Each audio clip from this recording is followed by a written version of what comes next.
পরিশ্রম করার বয়সে যদি আরাম করো, তাহলে আরাম করার বয়সে পরিশ্রম করতে হবে।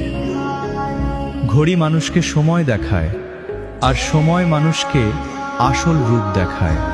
এটাই বাস্তবতা। অপেক্ষা অবশ্যই করা উচিত, তবে মানুষের জন্য না, ভালো সময়ের জন্য। সবাই বলে